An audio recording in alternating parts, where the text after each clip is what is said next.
When Serious Sam first dropped in 2001, it was considered a return to form for classic shooters. I mean, kind of. It doesn't share the same level design as old school FPS, but whatever. It's still fast-paced, tons of enemies are on screen, and you can carry all of your weapons around. However, Serious Sam has also been labelled as mindless, with the game only requiring the player to shoot and walk backwards to avoid enemies. This description, along with the newer games in the series looking downright subpar, turned me off from Serious Sam. The Serious Sam games aren't as acclaimed as Blood or Duke Nukem, but unlike those two properties, Serious Sam actually had a new installment with Serious Sam 4, which I'll get to in the future. It seems like Serious Sam is one of those franchises that always seems to pop up again every few years or so, and the games have developed quite a devoted cult fanbase.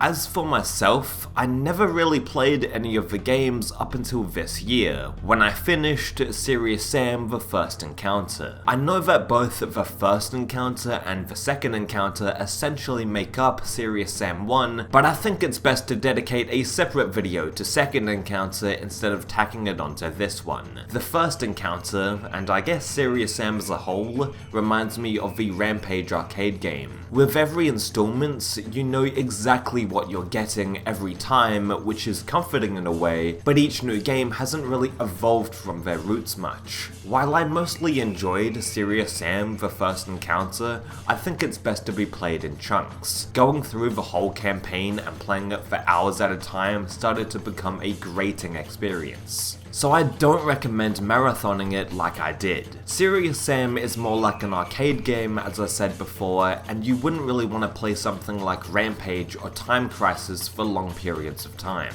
That's not a knock on the game itself, by the way, it's just the nature of the beast. The level designers switched it up with rather varied combat encounters, but most of the levels looked identical with the same desert, temple, and village layouts, which didn't help the rather monotonous nature of the game. The first encounter never really feels the need to shake up the environments you explore, except for maybe like 2 levels. For a game franchise all about going back in time and exploring these ancient settings, I was expecting more level variety. Though from what I've seen, it appears that this issue has been rectified with the second encounter and Serious Sam 2. The art style of Serious Sam 1 is kinda cool. The monsters in the game are depicted as cartoons, while the Egyptian landscape is very detailed. For 2001, the first encounter looks very impressive and has aged pretty well. When we get into Serious Sam 3 and beyond though, I think they went too far with trying to be realistic. That all aside, the quality of Serious Sam's gameplay depends entirely on the combat encounters and arena design. Now these are pretty solid in the first half of the game,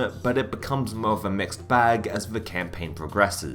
I think another aspect of the level design that sometimes doesn't help is the sheer scope of the levels. Most of the arenas are fucking huge, which is impressive on a technical level, and often the open space is required due to the high monster count, but once you clear everything out, walking from one end to another is fucking unbearable. At least the gunplay itself is pretty top notch, and I'm extremely surprised by how each weapon is fairly situational, as well as the diversity in the enemy roster. The Headless act as the standard fodder enemies in this game, and all 3 types do something a little different. They are perfectly color coded so you can instantly tell what type they are so you can plan your attack better. I love these guys, and while they don't do much on their own, once they're packed in with the other monsters, they become incredibly dangerous, specifically the explosion type. The Gnaws are literal meatheads, and I love their design. Even though the word serious is in the fucking title, the game doesn't take itself seriously at all. They look so goofy looking, and similar to the beheaded, they are supposed to distract the player in the middle of combat encounters. The Kamikazes are the most recognizable enemy in Serious Sam, and they are absolutely brilliant. I mean, don't get me wrong, they will give every single player anxiety due to their powerful close-range explosive attack,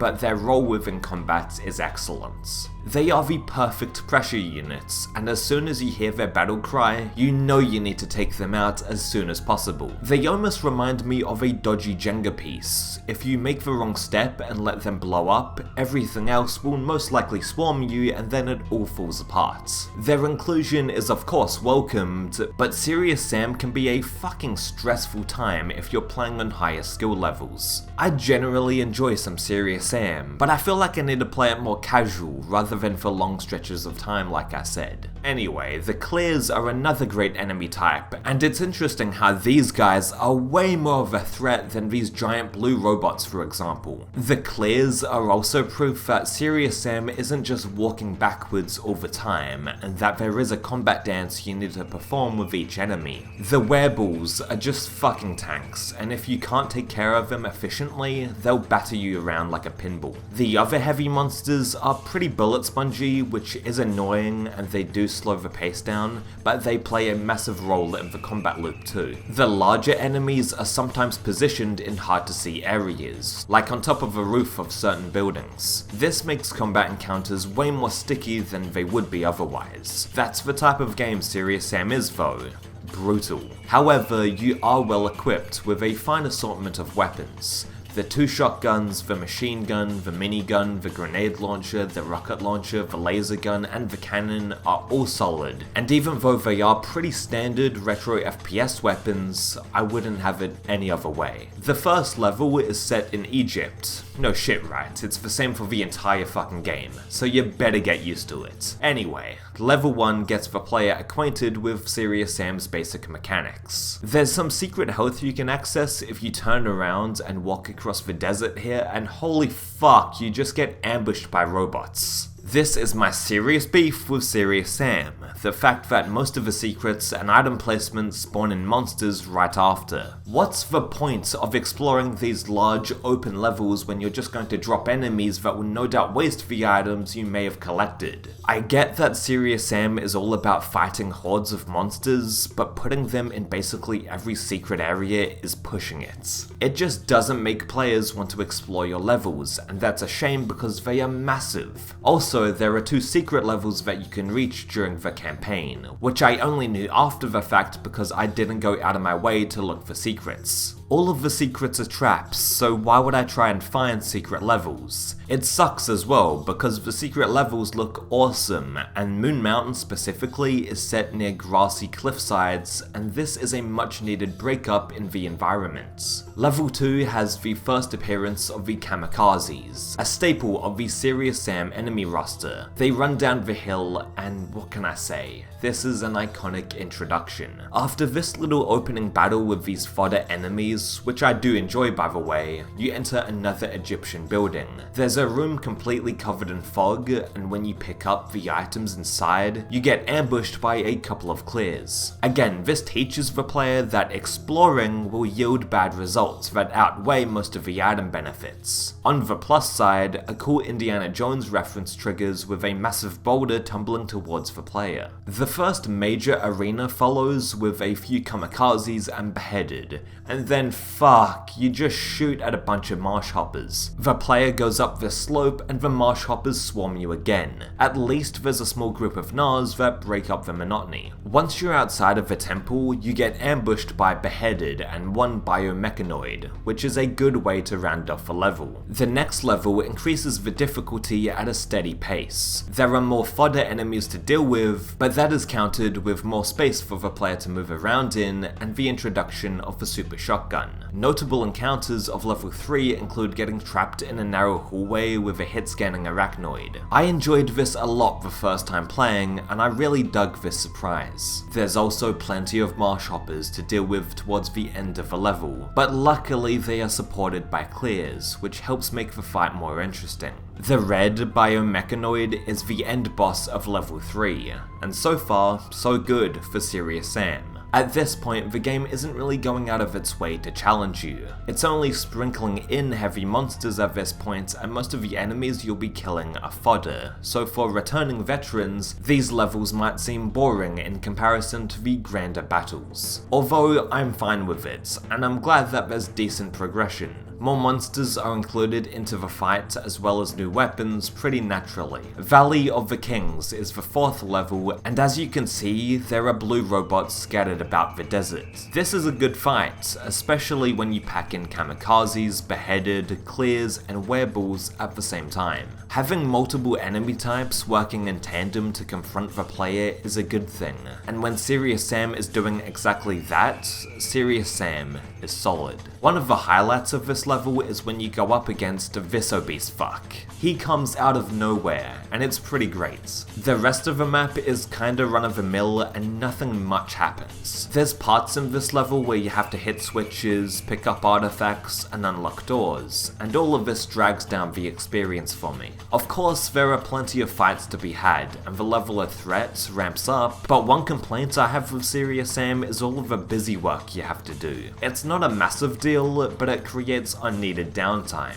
Oasis is a breath of fresh air. Look at the color palette change, look at the lush environments, look at— oh fuck, we're back to the temples and deserts. Oh, and the overabundance of Marshhopper arena fights is another kick in the nuts, but whatever. The dunes start off with a ton of sand to maneuver through before you even get into the main temple here. When you do get inside, these green assholes spawn and shoot homing fireballs at you, and they are positioned high up in each corner of the arena, making them inconvenient to kill to say the fucking least. This is brutal enemy placements, but I'd say the first downright bad level of the first encounter is Suburbs. So many enemies taking pot shots at you, and it never feels like you can get a good vantage point. This level is followed by the Sewers, everyone's favourite type of map in FPS games. In all fairness, the sewers aren't that bad with the exception of the underwater sections, and honestly, it's over before you know it.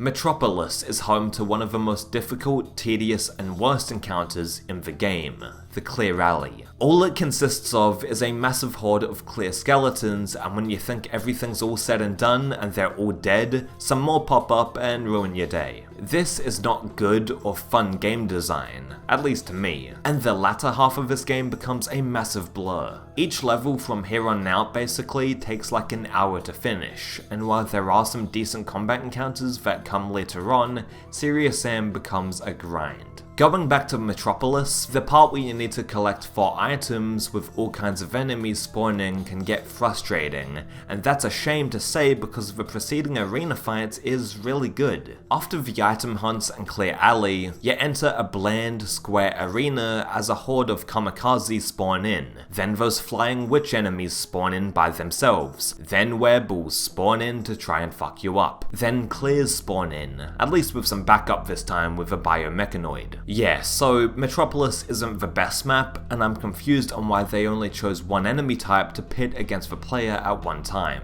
Another instance of this happening is in the final boss level. Now I think the final boss itself is actually pretty good, but the arena battles beforehand are very dull, with these same monster types being thrown at the player. Like I said, the best fights in Serious Sam feature multiple types of enemies working together with their own unique quirks to combat the player, not just the same ones spawning in over and over. Alley of the Sphinxes has 3 main sections, 2 of which are pretty boring, sorry to say. The first part when you are walking to the building is good, as a variety of enemies swarm you. Items are available along the way, which is nice, and the only bad thing about this section is the time it takes to walk your ass to the building, with Sam's rather slow movement speed. That being said, the following section just isn't well designed. It's another square arena with individual enemy types. Not fun.